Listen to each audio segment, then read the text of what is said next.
Selamat datang di podcast Mata Satu. Di episode kali ini kami akan bahas tentang periode yang paling menentukan dalam sejarah bangsa kita, yaitu menjaga persatuan dan kesatuan bangsa setelah kemerdekaan, yaitu dari tanggal 18 Agustus 1945 sampai 27 Desember 1949. Nah, seperti yang kita tahu nih kan, Indonesia kan sudah merdeka nih kan, sudah merdeka dan memproklamasikan kemerdekaan di Indonesia. Tantangan yang dihadapi belum berakhir nih, dari pembentukan pemerintahan hingga ancaman dari dalam negeri sendiri nih. Nah, semuanya menjadi ujian berat bagi bangsa kita nih teman-teman. Gimana? Oke, betul. Kita akan mengulas bagaimana Indonesia mengatur pemerintahan, perubahan sistem politik, serta ancaman yang akan meruntuhkan NKRI. Dan untuk membahas lebih dalam, kita sudah kedatangan narasumber spesial nih, Kak Nafia, sebagai Duta Genre 2024 yang akan membantu kita memahami periode ini. Oke, terima kasih. Saya juga senang bisa datang ke acara podcast ini untuk berbagi wawasan atau bincang-bincang nih mengenai bagaimana sih cara negara kita bisa mempertahankan kesatuan dan persatuan pada awal kemerdekaan.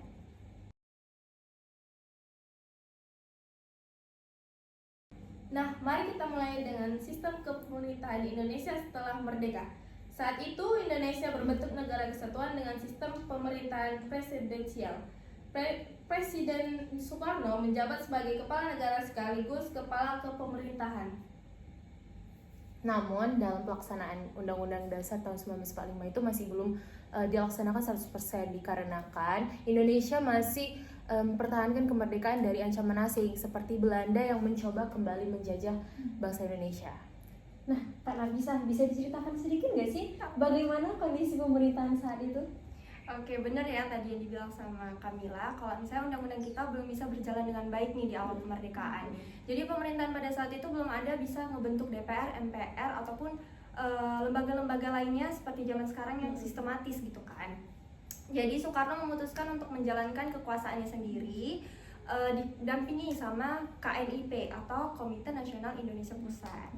Tapi malah hal itu tuh dibuat sama Belanda buat kayak fitnah kita gitu, atau ngefitnah negara Indonesia untuk kalau negara ini negara diktator nih, atau negara yang negara yang dipimpin oleh satu orang aja gitu. Jadi menjadi fitnah kembali kepada kita.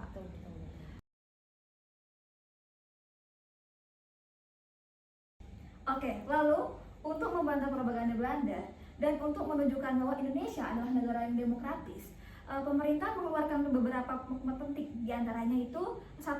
Maklumat Wakil Presiden nomor 10 tahun 16 Oktober 1945. Itu mengalihkan kekuasaan legislatif dari presiden ke KNIP.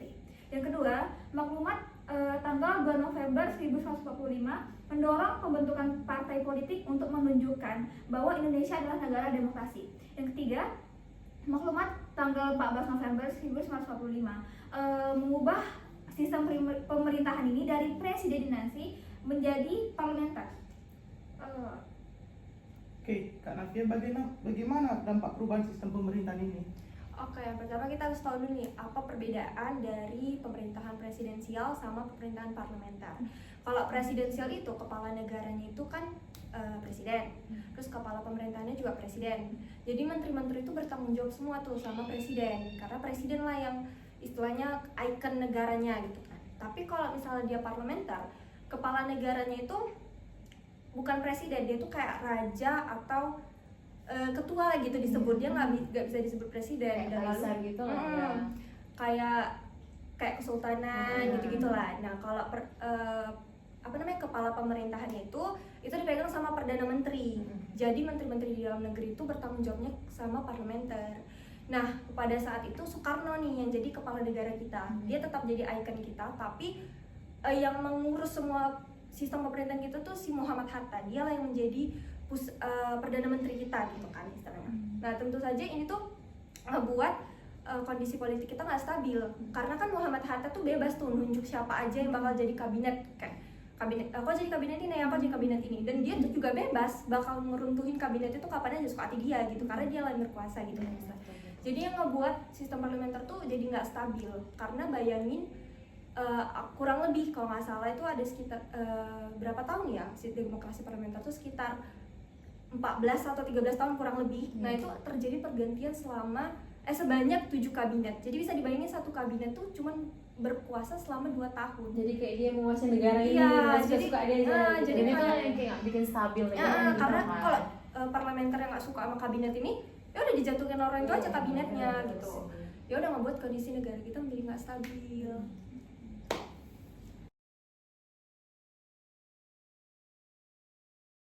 Selain permasalahan politik, Indonesia juga menghadapi berbagai ancaman, baik dari Belanda maupun dalam negeri. Salah satunya adalah gerakan separatis yang berusaha memisahkan diri dari NKRI.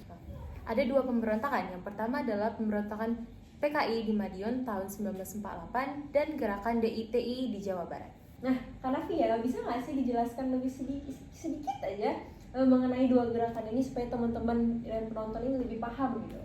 Oke, yang pertama itu PKI Madiun tahun 1948 ya. Nah, PKI sesuai namanya ya, Partai Komunis Indonesia. Jadi ini dipimpin oleh Musso. Si Musso ini tuh pengen ngebuat, yang pertama ideologi negara kita apa? Pancasila. Dia tuh pengen ngerubah ideologi kita tuh jadi ideologi komunis. Dia pengen ngerubah Indonesia ini kayak gaya-gaya Uni Soviet gitu lah, kayak Soviet-Soviet gitu. Nah, tentu saja ini gerakannya tuh ditentang lah sama semua masyarakat, karena kan aneh dong dari Pancasila ke komunis ya kan.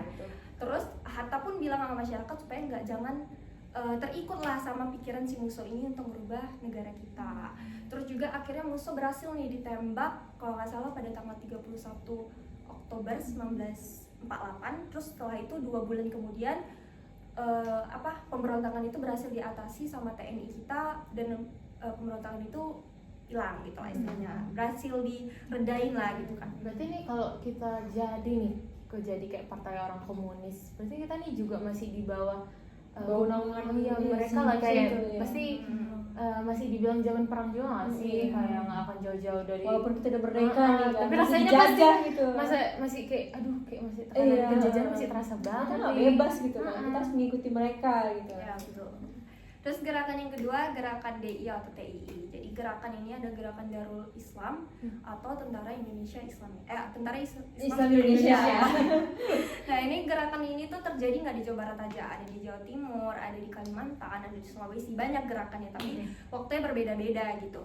Jadi gerakan ini cukup besar juga dan mungkin gerakan di Jawa Barat ini juga termasuk gerakan DITI lumayan besar lah gitu, cukup besar di antara gerakan DITI yang lainnya. Jadi gerakan ini dipimpin sama Kartosuwiryo. Pada saat itu dia ingin mengubah negara kita menjadi negara Islam. Sebenarnya nggak ada yang salah, cuman kan negara kita tuh negara Pancasila. Iya gitu Pancasila, ya. negara yang beragam-ragam. Jadi Betul, nggak betul. bisa dengan gampang dong mengubah negara kita jadi negara Islam secara tiba-tiba gitu. Dan akhirnya TNI kita ngebuat namanya Operasi Pagar Betis. Jadi itu kayak base mereka, base gerakan DITI ini tuh kayak dikepung atau diberi pengaman pagar-pagar gitu supaya menghambat jalan mereka untuk tersebar gitulah. Akhirnya Kartosuwiryo itu berhasil ditangkap. Terus TNI berhasil meredakan juga gerakan ini. Mereka juga sempat proklamasi NII namanya. Mereka proklamasi di desa Cisaragong kalau nggak salah. Mereka proklamasi di tanggal 7 Desember ya kalau nggak salah. 7 Agustus 1949 mereka proklamasi NII, tapi udah ditangkap jadi udah reda. Berarti dua ancaman itu bisa membuat kita yang satu kita bisa tiba-tiba jadi komunis, yang satu tiba-tiba jadi negara Islam semua ya. Terpecah belah nih. Iya betul banget.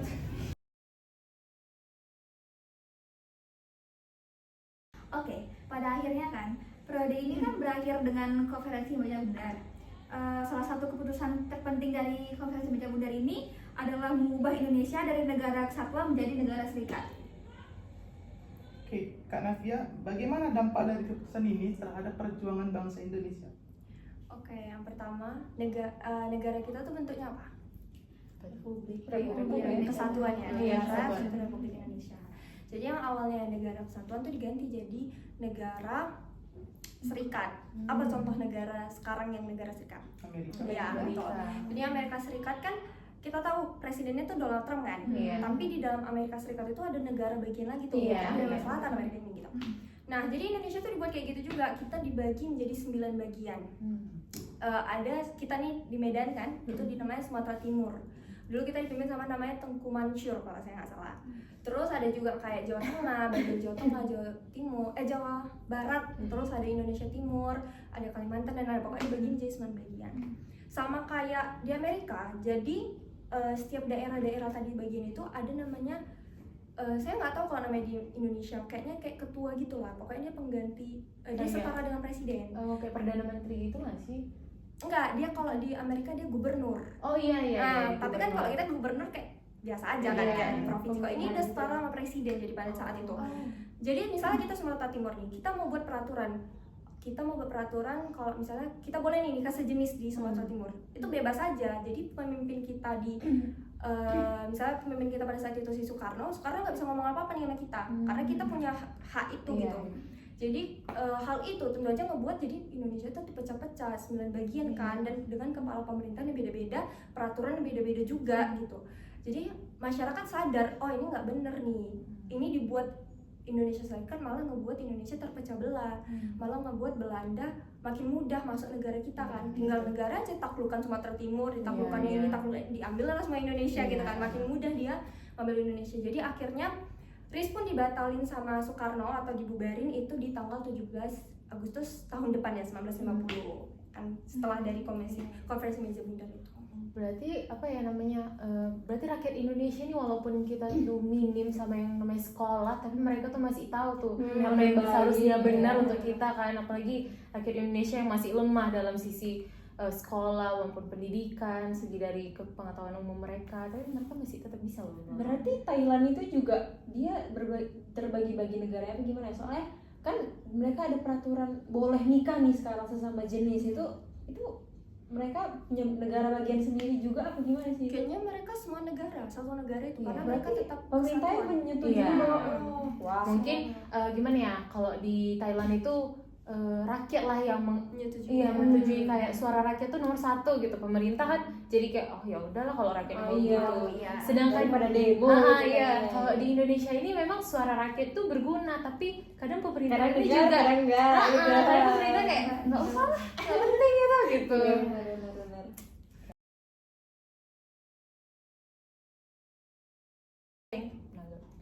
Nah, dari pembahasan ini kita bisa melihat bahwa perjuangan mempertahankan persatuan bangsa tidak mudah.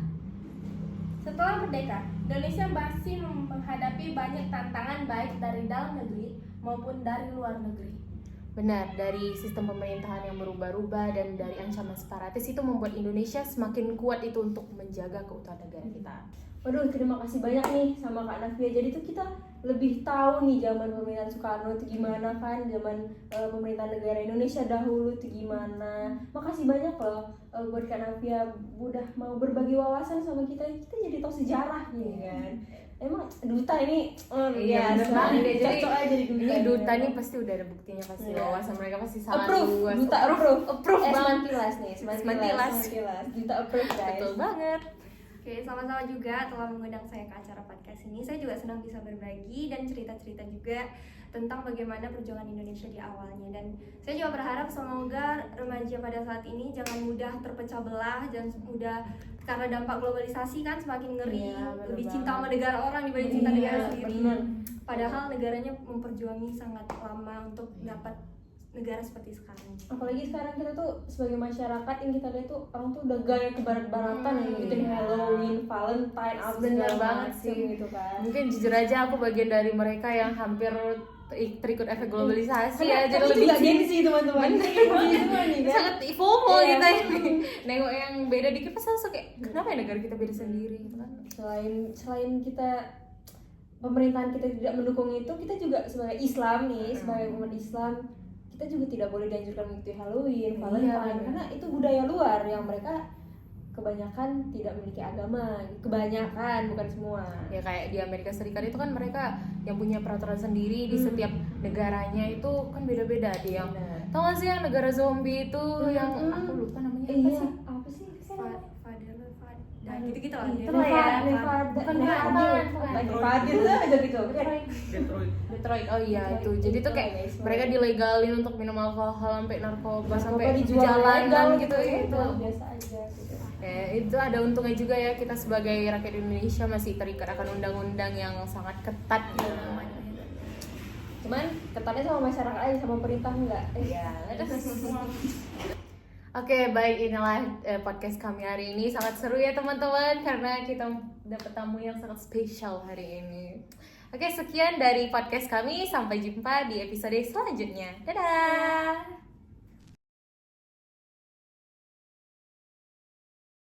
Oke, kesimpulan dari video podcast tersebut adalah setelah proklamasi kemerdekaan Indonesia menghadapi tantangan besar dalam menjaga persatuan dan kestabilan negara. Sistem pemerintahan awalnya berbentuk presidensial, namun mengalami perubahan menjadi parlementer akibat situasi darurat. Ketidakstabilan politik pun muncul dengan seringnya pergantian kabinet. Selain itu, ancaman dari dalam negeri seperti pemberontakan PKI Madiun 1948 dan gerakan DI atau TII semakin memperumit kondisi bangsa. Di sisi lain, upaya Belanda untuk kembali menjajah memaksa Indonesia berjuang melalui diplomasi yang akhirnya menghasilkan konferensi meja bundar atau KMB pada 27 Desember 1949. Perubahan bentuk negara dari kesatuan menjadi serikat melalui KMB menimbulkan banyak protes, hingga akhirnya Indonesia kembali menjadi negara kesatuan pada 17 Agustus 1950. Sejarah ini menunjukkan bahwa mempertahankan kemerdekaan tidak hanya melawan penjajah, tapi juga menjaga stabilitas politik dan kebutuhan bangsa. Sekian dan terima kasih.